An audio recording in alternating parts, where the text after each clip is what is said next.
آج کی اس شب میں قرآن عظیم کے 27 پارے مکمل ہو گئے۔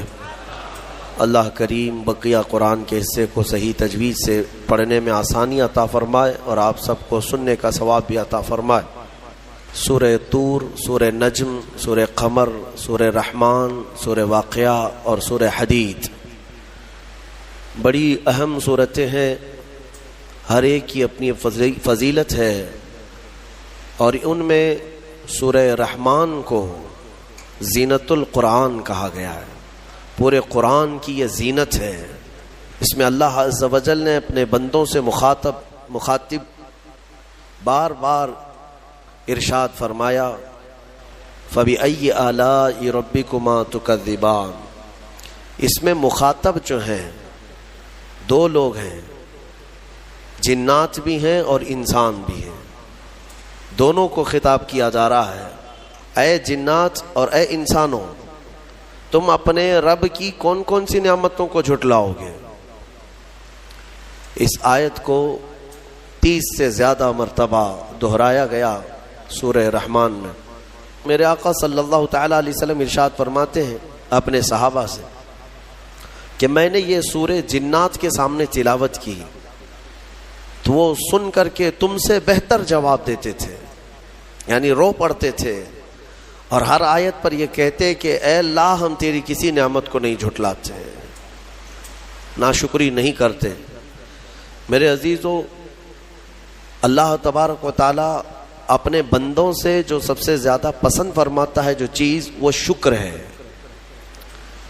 اور شیطان اگر سب سے زیادہ کسی چیز سے تمہیں دور کرتا ہے تو اللہ کے شکر سے ہی، کیونکہ اس نے چیلنج کیا ہے اللہ تعالیٰ کی بارگاہ میں۔ آیت کا حصہ میں آپ کے سامنے عرض کرتا ہوں۔ اللہ تبارک و تعالیٰ سے اس نے کہا، لَأَقْعُدَنَّ لَهُمْ صِرَاطَكَ الْمُسْتَقِيمَ ثُمَّ لَآتِيَنَّهُمْ مِنْ بَيْنِ أَيْدِيهِمْ وَمِنْ خَلْفِهِمْ وَعَنْ أَيْمَانِهِمْ وَعَنْ شَمَائِلِهِمْ وَلَا تَجِدُ أَكْثَرَهُمْ شَاكِرِينَ۔ اللہ تعالیٰ سے چیلنج کرتے ہوئے کہتا ہے شیطان کہ مولا تیرے راستے پر میں بیٹھ جاؤں گا، سیدھے راستے پر، جو بھی اس پر چلے گا سیدھے راستے پر، میں کبھی اس کے دائیں جانب سے، کبھی بائیں، کبھی سامنے سے، کبھی پیچھے سے آ کر اسے ایسا ورغلاؤں گا کہ اے رب تو اپنے بندوں میں شکر کرنے والے نہیں پائے گا۔ شیطان بھی کس چیز کی وہ کر رہا ہے چیلنج میں؟ شکر کرنے والے نہیں پائے گا مولا تو۔ اور اللہ نے قرآن میں فرمایا، وَقَلِيلٌ مِّنْ عِبَادِيَ الشَّكُورُ، میرے بندوں میں شکر کرنے والے بہت کم ہیں، بہت کم ہیں۔ اب جب رحمان فرما رہا ہے تو پھر یہ جو انسانوں کی تعداد ہے، کوانٹیٹی ہے، اس میں اگر پرسنٹیج نکالا جائے تو وہ انگلیوں میں گنے جاتے ہیں جو شکر کرنے والے لوگ۔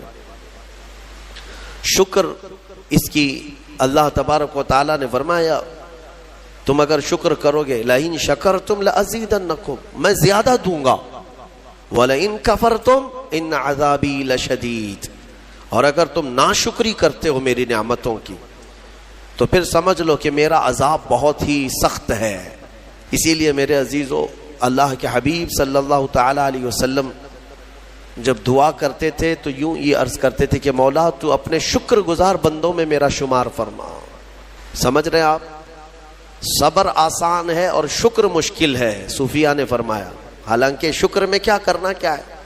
صبر دیکھا جائے تو کٹھن ہوتا ہے، برداشت کرنا ہوتا ہے، مصیبت آئی خاموش رہنا ہے، کسی چیز کی کمی ہو گئی خاموش رہنا ہے، یہی تو صبر ہے۔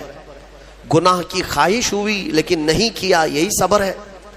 صبر دیکھا جائے تو مشکل ہے، لیکن صوفیہ کرام فرماتے ہیں صبر سے زیادہ مشکل شکر ہے۔ شکر ہے وہ کیسے؟ کہا کہ اس لیے کہ جب خوشیاں آتی ہیں تو عام طور پر انسان ہر چیز بھول جاتا ہے، اسے یاد ہی نہیں رہتا کہ دینے والے کا مجھے شکر بجا لانا چاہیے، وہ بھول جاتا ہے۔ موت پر، غم پر، بیماری پر دعائیں مانگی تو ضرور جاتی ہیں، قرآن پڑھا تو جاتا ہے، لیکن خوشیوں کے موقع پر بندہ بھول جاتا ہے۔ اسی لیے صوفیہ اکرام نے فرمایا شکر جو ہے یہ مشکل ہے، اور منافق شکر نہیں کر سکتا، یہ مومن کو عطا کی ہوئی نعمت ہے شکر کرنا۔ شکر کیسے کریں گے آپ؟ شکر کرنے کا، شکر کے بہت سارے طریقے ہیں، صرف یہ نہیں ہے کہ زبان سے کہہ دیا الحمدللہ، بلکہ تمہارے ہاتھ و پیر بھی شکر بجا لاتے ہیں، تمہاری زبان بھی اور تمہارا دل بھی، تینوں طریقے ہیں شکر کے۔ کسی کی زبان چلتی ہی نہیں تو کیا وہ شکر گزار نہیں ہے؟ لیکن اگر اللہ رب العزت کے حوالے اپنے آپ کو کر دیا، دل سے وہ کہتا ہے کہ مولا میرا کچھ نہیں، سب تیرا ہے، وہ دل سے کہہ رہا ہے، اس کے دل کا شکر ہے۔ وہ ہاتھ اور پیر اگر عبادت کے لیے اٹھاتا ہے تو یہ ہاتھوں اور پیروں کی طرف سے اللہ کا شکر ہے، اور پھر زبان سے اگر کہتا ہے تو یہ زبان کا شکر ہے، الحمدللہ۔ اور میرے عزیزوں، اللہ تبارک و تعالیٰ کو شکر ہی پسند ہے، اور شکر کا جو سب سے بہترین لفظ ہے وہ کیا ہے؟ شکر کرنے کا اللہ کا سب سے بہترین لفظ کیا ہے؟ الحمدللہ، یہی ہے نا۔ آپ کو عادت ڈالی گئی ہے کہ کسی نے بھی اگر آپ سے پوچھا کہ طبیعت کیسی ہے تو آپ کیا کہتے ہیں؟ الحمدللہ، چاہے سر درد ہو ہی رہا ہو لیکن آپ کہتے ہیں الحمدللہ۔ یہ شکر کرنے کا سب سے بہترین لفظ کیا ہے؟ الحمدللہ۔ اب میں آپ کو بتاتا ہوں یہ سب سے بہترین لفظ ہے، اسی لیے دیکھو کہ اللہ نے اپنی کتاب، آخری کتاب قرآن بھی اپنے حبیب پر اتارا تو اس کا سب سے پہلا ورڈ کیا رکھا؟ الحمدللہ۔ الحمدللہ سے پورا قرآن شروع ہوا۔ پھر تم اگر مولا کی بارگاہ میں عبادت کے لیے کھڑے ہوئے، نماز کے لیے رکعت باندھے، امام اگر کہیں سے جہر میں شروع کیا تو کہاں سے؟ نماز میں بھی اگر امام قرات شروع کرتا ہے تو کہاں سے شروع کرتا ہے؟ الحمدللہ سے ہی شروع کرے گا۔ میرے عزیزوں، اتنا ہی نہیں بلکہ روایتیں ملتی ہیں کہ آدم علیہ السلام کو جب پیدا کیا گیا اور ان کے جسم میں روح ڈالی گئی، آپ کو چھینک آئی، سب سے پہلے آپ کی زبان سے نکلا الحمدللہ۔ اس سے اندازہ کرو کہ میرا مولا شکر پسند کرتا ہے، شکر پسند کرتا ہے۔ اسی لیے 30 سے زیادہ مرتبہ تم سے پوچھ رہا ہے مولا کون کون سی نعمتوں کو جھٹلاؤ گے؟ تم اللہ رب العزت کے آگے سرنڈر ہو جاؤ، سپرد ہو جاؤ کہ مولا نہیں، میں تیری کسی نعمت کا انکار نہیں کرتا۔ تمہیں اندازہ بھی نہیں ہے تمہارے پاس نعمتیں کیا کیا مولا نے دیا ہے، تمہیں اندازہ بھی نہیں ہے۔ وَإِن تَعُدُّوا نِعْمَةَ اللَّهِ لَا تُحْصُوهَا، اللہ فرماتا ہے اگر تم گننا چاہو گے اللہ کی نعمتیں ہرگز گن نہیں سکو گے۔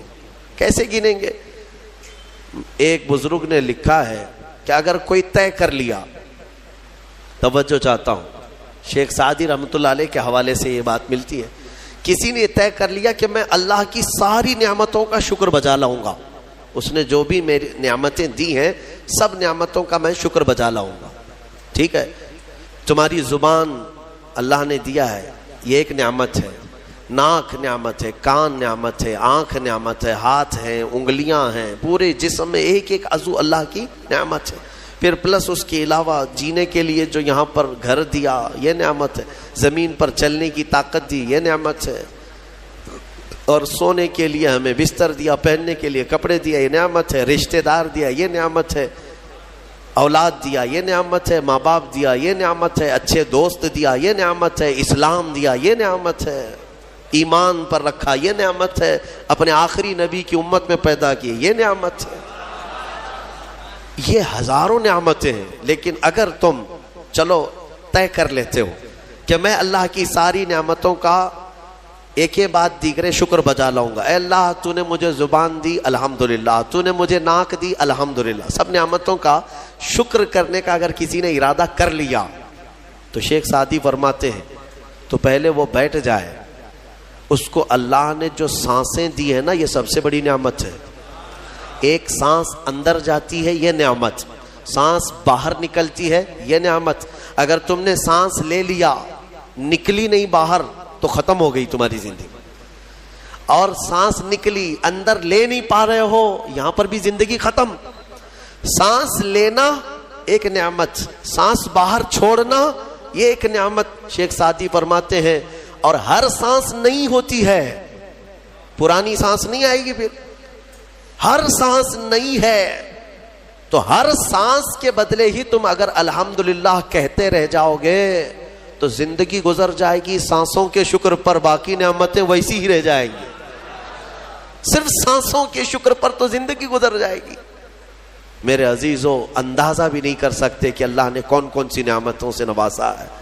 تمہیں پتہ ہے، میں ایک مرتبہ اس چیز کو بھی پڑھا تھا کہ اگر تمہیں سانس خرید کر کے لینا پڑ جائے، ہاسپٹل میں جا کر کے دیکھو آکسیجن کا ایک سلنڈر جو کبھی مریضوں کو لگایا جاتا ہے کتنی قیمت کا ہوتا ہے. دن بھر میں وہ کتنے سلنڈر سانس کھینچتا ہے. اس اعتبار سے اگر تمہاری زندگی 60 سال کی ہوئی اور 60 سال تمہیں آکسیجن خرید کر کے لینا پڑا تو تقریباً اس کی قیمت جو ہے کئی 100 کروڑ میں چلی جاتی ہے. ایک اندازے کے مطابق 50 سے 60 کروڑ کا آکسیجن تمہیں لگ جاتا ہے. تو کیا یہ ہر آدمی کیپیبل ہے اپنی سانسوں کو پیسے سے خرید سکے گا؟ اور رب ذوالجلال نے تمہارے لیے اتنی آسانیاں کی ہیں کہ سانس ایسا نہیں ہے کہ فلاں شہر میں ملتی ہے جا کر کے لائیں اور پھر کھینچیں. تم جہاں ہو تمہاری ناک کے قریب ہوائیں کیا ہے. اس رب قدیر نے اتنی بڑی نعمتوں سے تمہیں نوازا، تمہیں اندازہ بھی نہیں ہے. اور اسی لیے رب تعالیٰ فرماتا ہے فَبِأَيِّ آلَاءِ رَبِّكُمَا تُكَذِّبَانِ، تم میری کون کون سی نعمتوں کو جھٹلاؤ گے. میرے عزیزو، میں آپ کو ایک چیز بتاتا ہوں. میرے آقا صلی اللہ تعالیٰ علیہ وسلم نے اپنی امت کو سب سے زیادہ اگر دعائیں سکھائی ہیں تو وہ شکر کی دعائیں تلاش کر لینا. یہ میرے مطالعے کے اعتبار سے میں آپ کو بتا رہا ہوں. آپ روزمرہ کی زندگی میں جو چیز بھی کرتے ہیں اس میں اللہ کا شکر ہے. میرے آقا نے سکھایا. آپ کھانا کھانے کے لیے بیٹھ رہے ہیں، بسم اللہ پڑھ کر کے شروع کیے. کھانا ختم ہونے کے بعد میرے آقا نے سکھایا ہے الحمدللہ الذی اطعمنا وسقانا وکفانا وجعلنا من المسلمین. کیا ہے؟ تمام تعریفیں اس اللہ کے لیے. شکر ہے اس مولا کا جس نے ہمیں کھلایا پلایا اور ہمیں ہدایت دیا اور مسلمان بنایا. کھانے کے بعد بھی میرے آقا نے یہی سکھایا.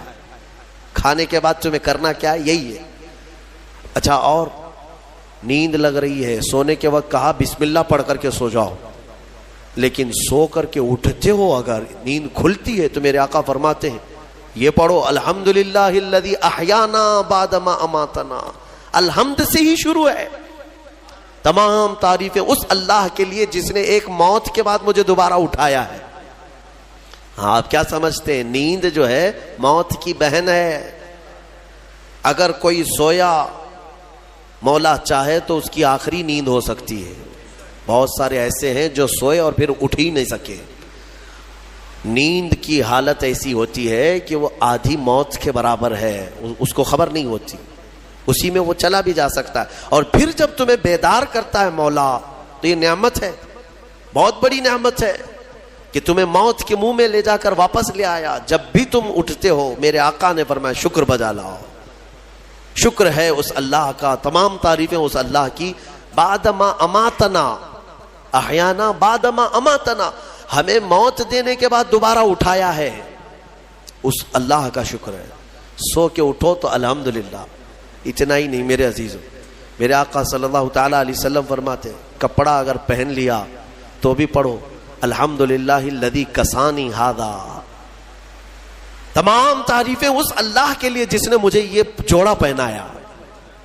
ہاں، ورنہ اگر مولا تعالیٰ نہ چاہے تو کسی جسم پر کپڑا بھی نہیں آئے گا. وہ روز تمہیں پہناتا ہے، تمہارے ستر کو چھپاتا ہے. اتنا ہی نہیں، میں آپ کو بتاؤں استنجا کے لیے بھی جاتے ہو، پیشاب کے لیے فرمایا گیا کہ بسم اللہ پڑھ کر کے تو جانا ہے اور اللہ کی پناہ مانگ کر کے جاؤ. بسم اللہ اللہم انی اعوذ بک من الخبث والخبائث. لیکن جب تم استنجا کر کے باہر آتے ہو تو حضور نے فرمایا پھر یہ کہو الحمدللہ الذی اذهب عنی الاذى وعافانی. وہاں بھی شکر ہے. کس بات کا شکر ہے؟ تمام تعریفیں اس اللہ کی، اس کا شکر ہے جس نے اذیت دینے والی، تکلیف دینے والی چیز کو میرے جسم سے دور کیا. تمہیں اندازہ ہے زہر ہے یہ جو اندر استنجا جمع ہو جائے تو. آسانی سے آج پیشاب کر لیتے ہو، آسانی سے آج تم حاجت کر لیتے ہو، پخانہ ہو جاتا ہے، تو اس کو یوں مت سمجھ لینا کہ تمہارا کمال ہے، یہ رب تعالیٰ کی ہزار نعمتوں میں سے ایک نعمت ہے۔ اگر پیشاب تمہارا رک گیا، کڈنی کام کرنا چھوڑ دیتی ہے، آج جاؤ ہاسپٹلوں میں دیکھو ڈائلیسس کی مشینوں پر کتنے مریض سوئے ہوئے ہیں۔ تمہیں پتہ ہے پیشاب اگر نہیں نکلتا تو آج کے زمانے میں نیا ایک علاج ہے، ڈاکٹرز کیا کرتے ہیں کہ پانی جو ہے یہ پیشاب پورا خون میں مل جاتا ہے اور زہر بنتا ہے جسم میں۔ اگر ایک دن پیشاب نہیں ہوا تو پانی تمہارا جسم میں بھر جائے گا، اسی کو کریٹینن کا لیول بڑھنا کہتے ہیں، زہر بھر جاتا ہے۔ اب اس کو نکالیں کیسے؟ باہر آتا نہیں ہے، باہر آتا نہیں ہے۔ ڈاکٹر اس کے لیے ڈائلیسس کی مشین اس کو لٹاتے ہیں، کیا کرتے ہیں؟ بڑی موٹی موٹی 2 سوئیاں یہاں حلق میں ڈالتے ہیں گردن کے پاس، یا پھر ہاتھ سے ایک پائپ جسم کا پورا خون نکالتا ہے اور مشین میں ڈالتا ہے، اور مشین فلٹر کرتی ہے، دوسرے پائپ سے فلٹر کیا ہوا خون اندر جاتا ہے، اور جو پانی ہے وہ مشین نکال کر کے باہر ایک ڈبے میں پھینکتی رہتی ہے۔ میرے عزیزو، میں نے اپنی آنکھوں سے دیکھا ہے ایک بار ڈائلیسس کرنے کے لیے 4 گھنٹے لگتے ہیں، 4 گھنٹے لگتے ہیں، اور کئی مریض ایسے ہیں جن کو ہفتے میں 3 مرتبہ یہ کرنا پڑتا ہے، اور ڈاکٹر ان کو 1 بوتل پانی دیتا ہے، لمیٹڈ پانی پینا، پورے 2 دن میں 1 لیٹر سے زیادہ پانی مت پیو۔ اللہ چاہ کر کے وہ پانی نہیں پی پاتے، چمچ سے پانی پیتے ہیں، ڈھکن سے پانی پیتے ہیں کہ زیادہ ہو گیا تو جسم میں نکلنے کی جگہ نہیں ہے۔ خیر یہ تو ڈاکٹرز نے پیشاب نکالنے کے طریقے تو اپنا لیے میرے عزیزوں، لیکن اگر پخانہ نہیں نکلا تو اب تک اس کے علاج بھی نہیں ملتے۔ کھا لیا آپ نے، اگر یہ غلاظت نہیں نکل پائی تمہارے اندر تو پورے جسم میں یہ زہر بن کر کے پھیل جائے گا، موت کا سبب بن جاتا ہے۔ جب ہم بیت الخلاء میں جاتے ہیں اور پیشاب پاخانہ کر کے نکلتے ہیں تو تمہیں کیا لگتا ہے میرے عزیزو؟ یہ اللہ کی ہزارہ نعمتوں میں سے ایک نعمت ہے کہ اذیت دینے والی چیز کو اس نے ہمارے جسم سے ہٹایا ہے۔ اسی لیے مولا فرماتا ہے فَبِأَيِّ آلَاءِ رَبِّكُمَا تُكَذِّبَانِ، تم میری کون کون سی نعمتوں کو جھٹلاؤ گے؟ اچھا یہ تو نکلنے والی بات میں نے کیا نا، نکلنے والی بات، لیکن تمہیں پتا ہے تمہیں اگر کھانے کے لیے بھوک نہ لگے تو کچھ نہیں کر سکو گے۔ کھانے کی خواہش ہونا یہ اللہ کی نعمت ہے، بھوک لگنا یہ اللہ کی نعمت ہے۔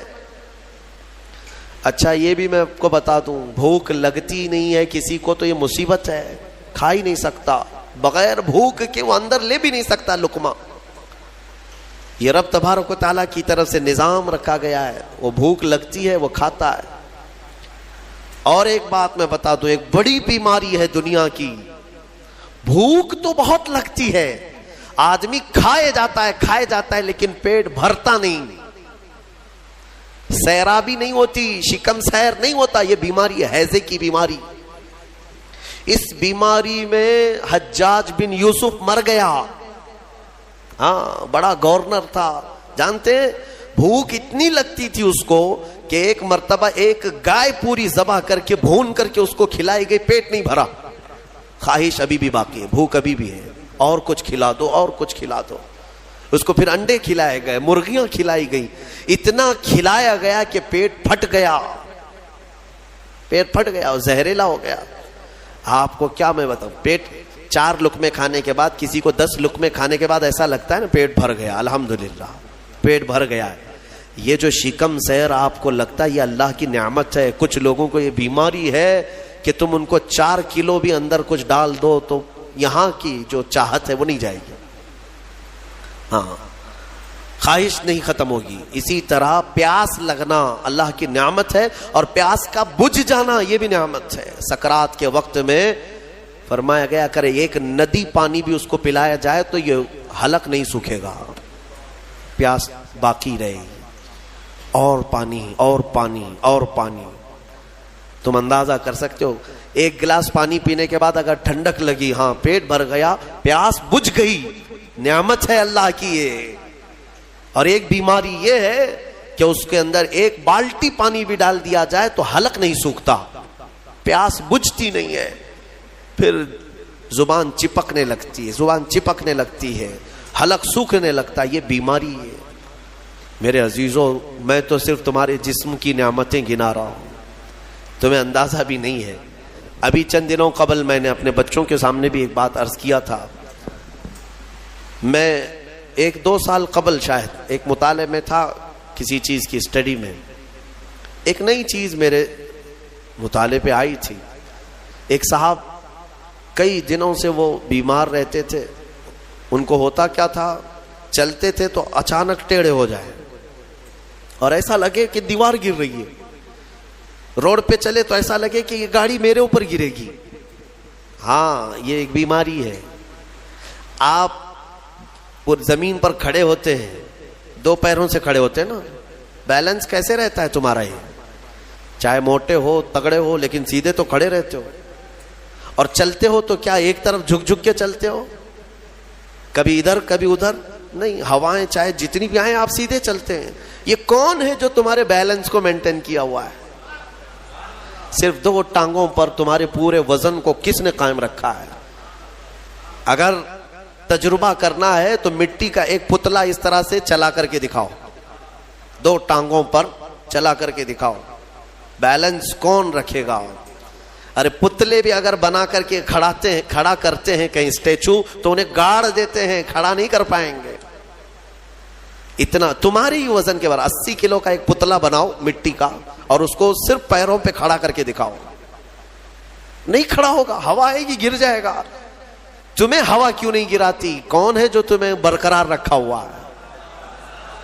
آپ کو میں بتاؤں تو حیرت ہوگی آپ کو کہ کون سی چیز مینٹین کرتی ہے. پتا ہے آپ کو کون سی چیز تمہارے جسم کے اندر؟ نہ تمہارے ہاتھ نہ تمہارے پیر. اللہ اکبر, اللہ کی نعمتوں پر قربان جاؤ. ایک صاحب انہوں نے مجھ سے ملاقات کی تھی اور اپنی بیماری یہ بتائی تھی کہ ایسا لگتا ہے, تعویذ بھی کرائے, دعا بھی کرائے, وظیفے بھی کروائے, بہت ساری. ایک ماہر دانشور تھے, انہوں نے مجھ سے یہ کہا کہ مولانا مسئلہ یہ ہے کہ ہمارے دونوں کانوں کے بیچ میں ایک چھوٹا سا پارا, ایک قطرہ ہوتا ہے پارے کا, لکوڈ پارا. دیکھیں آپ بی پی چیک کرنے کے وقت جو چڑھتا اترتا ہے مشینوں پہ, اس طرح کا ایک ہلکا سا ایک لکوڈ قطرہ ہمارے دونوں کانوں کے برابر بیچوں بیچ ہوتا ہے. اور وہ قطرہ ہے جو پورے بیلنس کو مینٹین کرتا ہے. وہ ایک قطرہ ہے. اگر اس قطرے کے اندر ذرا برابر بھی ادھر ادھر ہوا, وہ ایک طرف ہو گیا تو آدمی یوں چلنے لگ جائے گا. اگر وہ اس طرف ہو گیا قطرہ تو پھر آدمی اس طرف جھک جائے گا.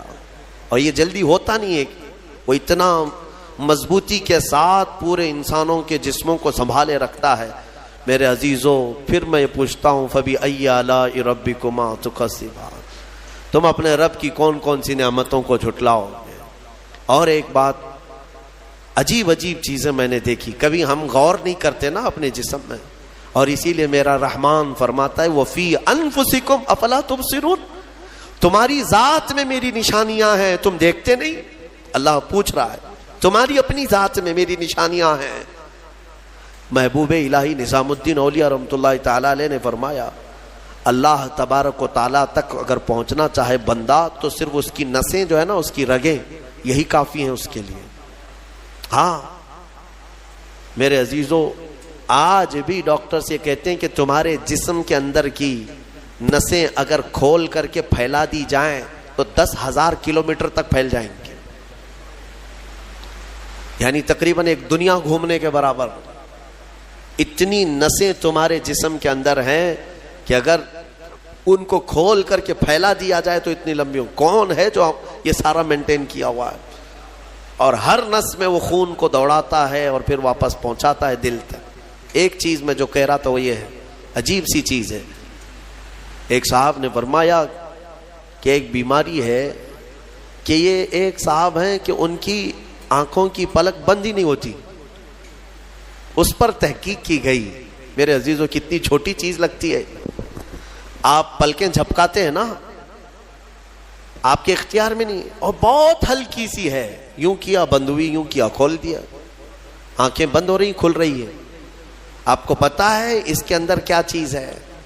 کہا کہ ایک بہت ہلکا اسپرنگ ہے ان پلکوں کے بھی اوپر. باقی سب جگہ اس طرح اپنے آپ نہیں ہوتے ہیں کہ خود سے جو ہے بند ہو رہی ہو کھل رہی ہو. کان کیا اس طرح کرتا ہے ہمارا؟ اٹھ گیا اپنے آپ, بیٹھ گیا اپنے آپ. یہ ہلکی سی پلکوں کی جو چمڑی ہے نیچے آتی اوپر جاتی, نیچے آتی اوپر جاتی. کیا چیز ہے اس؟ تو ایک صاحب نے ہمیں بتایا کہ بہت ہلکا اسپرنگ ہوتا ہے. اگر وہ اسپرنگ ختم ہوا کسی کا تو بلڈوزر سے بھی کھینچ کر کے بند نہیں کر سکو گے. ان پلکوں کی چھوٹی سی چمڑی کو کھینچ کر کے بھی بند نہیں کر سکو گے, وہ بند نہیں ہوگی پھر. اسی لیے مردوں کو دیکھو, اگر کسی کی آنکھیں بند نہیں کیا آپ نے موت کے بعد, وہ کھلی رہ گئی, تو پھر آپ گھنٹوں کھینچ کھینچ کے اس کی آنکھ بند کرو, بند نہیں ہوگی, نہیں ہوگی. کیونکہ موت کے بعد یہ سارا حصہ ختم ہو گیا. اور مرے ہوئے آدمی کو آنکھیں بند ہے اس کی, آپ نے بند کیا, پھر اس کے 1-2 گھنٹے کے بعد اس کی پلکیں اٹھا کر کے دکھا دو, کھول کر کے دکھا دو اس کی آنکھیں. سارے لوگ مل کر کے بھی اس کی آنکھوں کی پلکوں کو کھول نہیں سکیں گے. میرے عزیزو, ہے تو بہت ہلکی سی چیز, لیکن تمہیں پتا ہے اس کی معنویت کتنی ہے, اس کی معنویت کتنی ہے. یہ بات میں کیوں کہہ رہا ہوں؟ ایک صاحب کو یہ بیماری کی وجہ سے, اس بیماری کی وجہ سے وہ پاگل ہو گئے. کیا بیماری تھی کہ پلک جھپک نہیں رہی ہے, بند نہیں ہو رہی ہے, اور بند نہیں ہو رہی ہے تو نیند نہیں آتی. جیسے نیند آئے گی تو آنکھوں کا آٹومیٹک بند ہونا ہے, اور آنکھ بند نہیں ہو رہی تو سوئے گا کیسے؟ اور نس ہونے کی وجہ سے وہ مینٹلی ختم ہو گیا, پاگل ہو گیا, اور اب تو شاید مر بھی گیا ہوگا. یہ کافی 2-3 سال پہلے کی بات میں. ہم اندازہ بھی نہیں کرتے کہ اتنی چھوٹی چھوٹی چیزیں. میرے عزیزو, ہمارے بال جو جسم میں ہیں, ایک رواں بھی اس کا بال کا, یہ اللہ کی نعمت ہے. آپ دیکھیں ایک بال بھی نکل گیا تو پھوڑی آ جاتی ہے, اس کی قیمت بتانے کے لیے کہ یہ یوں ہی اللہ نے نہیں دیا تم کو, یوں ہی نہیں. ایک خاتون کو میں نے دیکھا تھا, چھوٹی سی لڑکی تھی وہ, اس کے صرف یہ آنکھوں کے اوپر کی بھویں نہیں تھی اور بال کچھ بھی نہیں تھے, جس کی وجہ سے وہ اتنی ڈراؤنی لگتی تھی کہ بچے دیکھ کر کے بھاگ جاتے تھے. صرف یہ آنکھوں کے بال نہیں تھے, اور وہ چہرہ چھپائی رہتی. بہت بڑی ٹیلنٹڈ بچی, پڑھنے میں لکھنے میں ساری چیزوں میں بہت اچھی, لیکن اس کی وجہ سے وہ چہرہ چھپائی رہتی. اس دن مجھے محسوس ہوا کہ اگر ایک بھی چیز ہماری ادھر ادھر ہو جائے تو انسان کا سارا جمال ختم ہو جاتا ہے. اسی لیے میرے عزیزو, اللہ نے جو چیزیں تمہارے پاس آج دی ہیں, شکر بجا لاؤ, اللہ کا شکر بجا لاؤ. اور سورہ رحمان آج تم نے سنا ہے, بار بار مولا کی بارگاہ میں عرض کرو, مولا ہم تیری کسی نعمت کو نہیں جھٹلاتے, ہر نعمت پر تیرا شکر بجا لاتے ہیں. میں اپنی گفتگو کو سمیٹتے ہوئے آخر میں ایک حدیث سنا دیتا ہوں. اللہ کے حبیب صلی اللہ تعالی علیہ وسلم نے ارشاد فرمایا, آج ہی میں نے درس قرآن میں بھی سنایا تھا. حضور اکرم صلی اللہ علیہ وسلم نے فرمایا, 3 چیزوں کو غنیمت جانو. 3 چیزوں کے آنے سے پہلے پہلے. وہ 3 چیزیں کیا ہیں؟ توجہ سے سنو. میرے آقا فرماتے ہیں, جوانی ہے تو غنیمت جانو بڑھاپا آنے سے پہلے. جوانی کو غنیمت جانو بڑھاپا آنے سے پہلے. اس لیے کہ بڑھاپے میں جو کچھ ہوتا ہے وہ پھر وہ بوڑھوں کو معلوم ہے. ساری چیزیں ایک کے بعد دیگرے رخصت ہونے لگ جاتی ہیں. وہ طاقت نہیں, وہ قوت نہیں. بڑھاپے میں بہت خواہش تو ہوتی ہے کرنے کی, لیکن کر نہیں سکتا. اسی لیے جوانی کو غنیمت جانو. اے نوجوانوں, عیاشی میں برباد کرو گے تو پچھتاؤ. دوسری چیز میرے آقا فرماتے ہیں, آج صحت ہے تو صحت کو بیماری سے پہلے غنیمت جانو. بیمار ہونے سے پہلے پہلے دیکھو اپنے ہاتھوں کو, پیروں کو, سب صحیح سلامت ہے. آج آنکھ دیکھ رہی ہے, کان سن رہے ہیں, زبان بول رہی ہے, ہاتھ پیر چل رہے ہیں. شکر کرو اللہ کا. اس لیے کہ ہم نے دیکھا ہے چند دنوں کے بعد ایسی بیماریاں جکڑ لیتی ہیں، سجدہ کرنا چاہتا ہے لیکن پیر مڑتے نہیں، پیر جام ہو گئے، رکوع کرنا چاہتا ہے کمر جھکتی نہیں۔ آج صحت ہے تمہارے پاس، کل آنکھیں ساتھ چھوڑنے لگ جائیں گی، کان کم سنائی دینے لگ جائیں گے، زبان میں راشا طاری ہونے لگ جاتا ہے، ہکلاہٹ آنے لگ جاتی ہے، چاہ کر کے بھی بہت ساری چیزیں تم کر نہیں پاتے۔ اسی لیے آج صحت ہے، غنیمت جانو اس کو، کوئی بیماری نہیں۔ آج چند ہی دنوں کے بعد دیکھنا کہ شوگر ساتھ، بی پی ساتھ، ایسے ساتھ ہوتے ہیں کہ پھر قبر تک نہیں چھوڑتے۔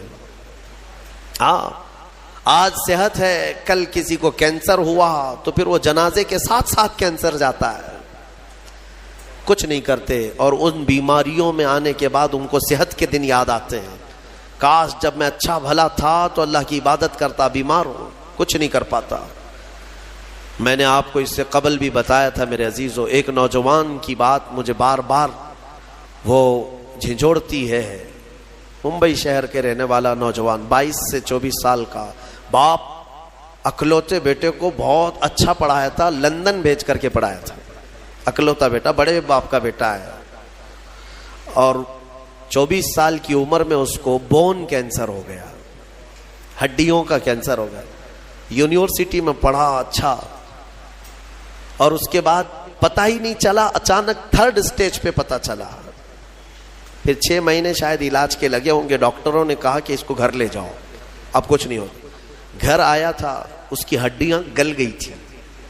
ہاں بون کینسر بڑا ڈینجر ہے، ہڈیاں جو ہے پاؤڈر ہونے لگ جاتی ہیں، اس کو اگر اٹھائیں تو پیٹھ کی ہڈی میں انگلیاں اندر جانے لگ جاتی ہیں۔ یہ کینسر بہت خطرناک قسم کا ہے۔ اس کے چند دن بچے ہوں گے اپنے گھر پر، علاج وغیرہ سب ختم ہو چکا۔ اس نے اپنے باپ کو ایک دن حسرت سے بلایا اور کہا، ابا میری وہ 10ویں کی، 12ویں کی، گریجویٹ کی یہ جو مارک شیٹ ہے، سند ہے، جو میں نے میڈل حاصل کی وہ کہاں ہے؟ کہا بیٹا سب سنبھال کے رکھا ہوں۔ کہا میں دیکھنا چاہتا ہوں۔ باپ نے وہ ساری چیزیں الماری سے اس کو دیا کہ یہ سرٹیفکیٹ ہے، یہ تیری سند ہے، یہ مارک شیٹ ہے، یہ ساری چیزیں ہیں۔ وہ نوجوان بستر پر لے کر کے اپنی سرٹیفکیٹ پڑی ہوئی، اس میں ٹاپر بھی رہا ہے، وہ سب چیزیں دیکھ دیکھ کر کے رونے لگا، اور پھر اپنے باپ سے ایک سوال کیا کہ ابا یہ ساری مارک شیٹ اور سند میں کون سی ایسی ہے جو میں منکر نکیر کو بتاؤں تو مجھے چھوڑ دیا جائے، کیونکہ میں جا رہا ہوں اب آخری سفر پر، میں آخری سفر پر جا رہا ہوں، اب تو میرے پاس اتنا وقت بھی نہیں ہے کہ میں کوئی اور چیز حاصل کروں۔ اس کے باپ نے مجھے یہ چیز بتائی تھی۔ وہ کہتے تھے کہ مولانا آپ بچوں کو بتاؤ، واقعی صحت جب تک تھی تم نے نہ قرآن کی طرف توجہ دیا، نہ میرے رحمان کو راضی کرنے کی کوشش کی۔ صحت آج ہے تو شکر بجا لاؤ اللہ کا، بیماری میں وہ مولا تمہارے ساتھ ہوگا۔ 2 چیزیں میں نے عرض کی ہے، جوانی کو غنیمت جانو بڑھاپا آنے سے پہلے، صحت کو غنیمت جانو بیمار ہونے سے پہلے، اور سب سے بڑی چیز میرے آقا فرماتے ہیں زندگی کو غنیمت جانو موت آنے سے پہلے۔ ہاں ٹھیک ہے، بڑھاپے میں کچھ تو کر سکتے ہو، بیماری میں کچھ تو کر سکتے ہو، مرنے کے بعد کیا کر سکتے ہو؟ تو اس لیے آج زندہ ہیں، اسی کو غنیمت جانو کہ اللہ ابھی تو ملک الموت نہیں آیا، ابھی تمہارے پاس ٹائم باقی ہے، سانسیں چل رہی، وقت باقی، صحت بھی ہے، جوانی بھی ہے، زندگی بھی ہے، تو سب ہے تمہارے پاس۔ پھر اللہ کی ناشکری کرنا میرے عزیزوں یہ سب سے بڑا گناہ ہے۔ اسی لیے میرے آقا صلی اللہ علیہ وسلم نے فرمایا معراج کی رات میں نے جہنم میں سب سے زیادہ عورتوں کو دیکھا۔ حضور سے پوچھا عورتوں نے کہ کس وجہ سے؟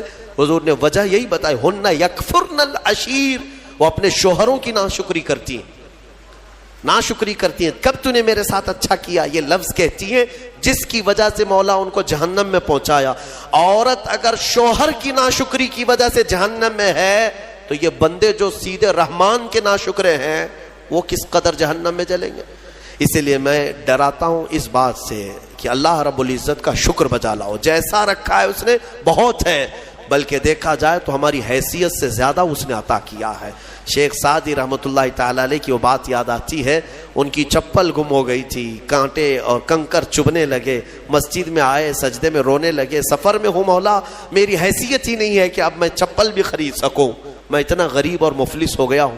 باہر نکلے تو دیکھا ایک آدمی پیر کٹا ہوا بیٹھا تھا جس کے دونوں پیر نہیں تھے.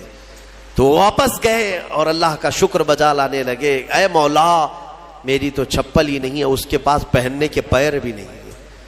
اسی لیے اپنے سے چھوٹوں کو دیکھو اور شکر بجا لاؤ. ہاں, میں اپنے نوجوانوں سے اسی لیے کہتا تھا کہ کبھی کبھار ہاسپٹل وزٹ کرو, جاؤ کینسر کے پیشنٹ کو دیکھو, وہاں پر کبھی چہرہ سڑا ہوا ہے, کسی کا گلا سڑا ہوا ہے, کہاں کہاں کیا کیا. میں جاتا ہوں کبھی تو وہ دیکھتے ہی رونے لگ جاتے ہیں. میرے عزیزوں, موت و حیات کے بیچ میں موجود ایک لاش کی طرح پڑے رہتے ہیں. تم دیکھو گے تمہیں اپنی صحت پر اللہ کا شکر کرنے کا جذبہ پیدا ہوگا کہ مولا تو نے مجھے ان سب بیماریوں سے محفوظ رکھا ہے. اسی لیے میرے آقا صلی اللہ تعالیٰ علیہ وسلم نے بیماروں کو دیکھ کر, مصیبت زدہ کو دیکھ کر کے بھی جو دعا تعلیم دی وہ کیا ہے؟ اللہ تعالیٰ نے, اللہ کے حبیب نے یہی دعا سکھائی, الحمدللہ الذی فضلنا علی کثیر ممن خلق تفضیلا, الحمدللہ الذی عافانی مما ابتلاک بہ وفضلنی علی کثیر ممن خلق تفضیلا.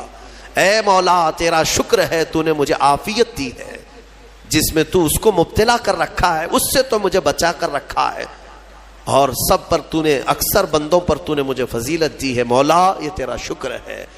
اسی لیے میں کہوں گا فَبِأَيِّ آلَاءِ رَبِّكُمَا تُكَذِّبَانِ, اے انسانوں اور جنات, تم اپنے رب کی کون کون سی نعمتوں کو جھٹلاؤ گے؟ اگر جھٹلاؤ گے تو پھر پکڑ ہوگی. مولا کریم کی بارگاہ میں عرض کرو, مولا ہماری ہر سانس کے بدلے تیرا کروڑ شکر و احسان ہے, اور سب سے بڑا تیرا انعام اور تیرا شکر یہ ہے کہ مولا ہمیں لائق نہ ہونے کے باوجود تو نے اپنے محبوب کی امت میں ہمیں پیدا کیا ہے, ایمان دیا, اسلام دیا. اور مولا تیرے دربار میں اتنی التجا ہے کہ اے کریم خدا, ہماری آخری سانس بھی تو ہمیں ایمان پہ عطا فرما, تیرے حبیب کے قدموں میں موت عطا فرما, اور جب اٹھائے جائیں تو شکر گزار بندوں میں ہمارا حشر فرما. وآخر دعوانا الحمدللہ رب العالمین.